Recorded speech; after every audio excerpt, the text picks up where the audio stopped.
अस्सलाम वालेकुम जी काश्तकार भाइयों, उम्मीद करते हैं आप सब खैरियत से होंगे। आइए आज हम बात करने जाएंगे कि अगर आप ये चाहते हैं कि आप कम पानी के साथ अपनी ज़मीन के अंदर जो है गंदम की हार्वेस्टिंग के बाद नाइट्रोजन की कमी पूरी कर लें, नामियाती जो मादे जो इस वक्त आपकी ज़मीन के अंदर कम है उनकी कमी पूरी कर लें, तो किस तरह से आप कोई ऐसी फसल लगाएं कि जिसके साथ आपकी ज़मीन के अंदर कम पानी के साथ जो है वो नाइट्रोजन की कमी ख़ास तौर पर पूरी हो जाए। आपको पता है यूरिया खाद इस वक्त शार्ट भी है और महंगी भी है। तो काश्तकार भाइयों, इसके लिए आप जंतर की काश्त करेंगे। जंतर की काश्त से एक तो ये होगा कि आपकी ज़मीन के अंदर जो है वो फलीदार फसल है, इससे आपकी ज़मीन के अंदर जो है वो नाइट्रोजन की कमी पूरी हो जाएगी और दूसरे जो नामियाती मादे हैं उनकी भी कमी पूरी हो जाएगी। तो काश्तकार भाइयों, इससे पहले आपने ये एक काम ज़रूर करना है कि जब आपने गंदम की हार्वेस्टिंग कर लेनी है तो उसके फ़ौरन बाद जो है आपने जो गंदम की बाक़ियत बात जाती हैं उनको अपने यानी खेत को आग नहीं लगानी। इससे ये होगा कि एक तो माहौलियाती आलूदगी बनेगी। दूसरा ये है कि आपने अक्सर हम जो करते हैं आग लगा देते हैं आराम से और घर पे जाकर सो जाते हैं।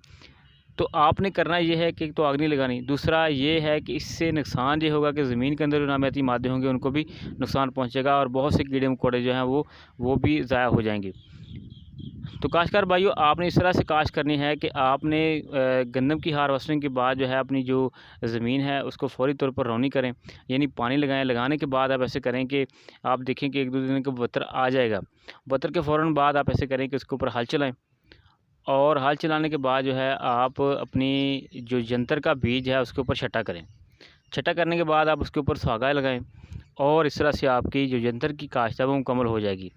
अब आप 40 से 45 दिन के अंदर जो है वो इसकी आप ग्रीन मैन्योर यानी कि सब्ज़ खाद के तौर पर इसे आप रोटावेटर चलाकर आप इसे जो है वो ज़मीन के अंदर मिक्स कर सकते हैं और उसके बाद जो आने वाली फसल होगी उसके लिए जो आपकी ज़मीन में कमी रह गई थी जो किसी वजह से, तो वो पूरी कर सकते हैं। अब इस तरीक़ेकार से क्या हुआ कि आपके 1 पानी या 2 पानी की बचत हो गई। कैसे?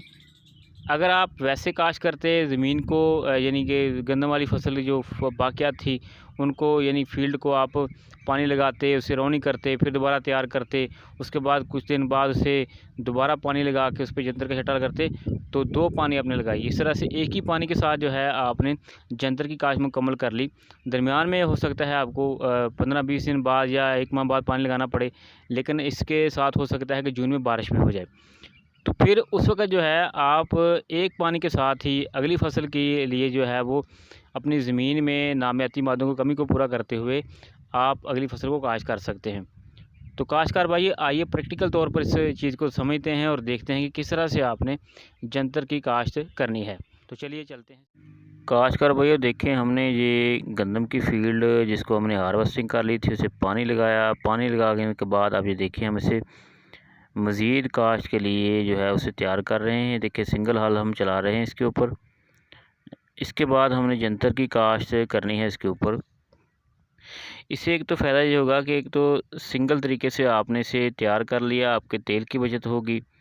दूसरा ये है कि सिंगल पानी के साथ हमने जंतर की काश्त कर ली। ये देखिए इस तरह से आपने सिंगल जो है वो हल चला लिया। उसके बाद जो है हम बतरिया छट्टा जो है वो जंतर को सब्ज़ खाद के लिए हम तैयार करेंगे, यानी कि सब्ज़ खाद के लिए हमने इसे काश्त करना है।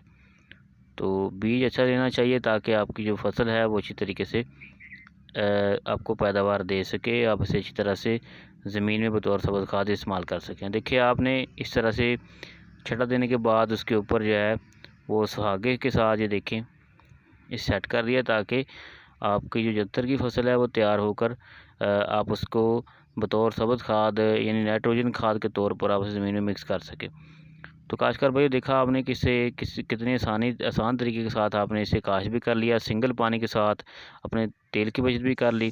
उसके साथ जो है आपने इसे तैयार करने के बाद बर वक्त जो है 40 से 45 दिन के अंदर जो है इसे बतौर सब्ज़ खाद आप इसमें शामिल कर सकते हैं रोटावेटर के साथ। शुक्रिया।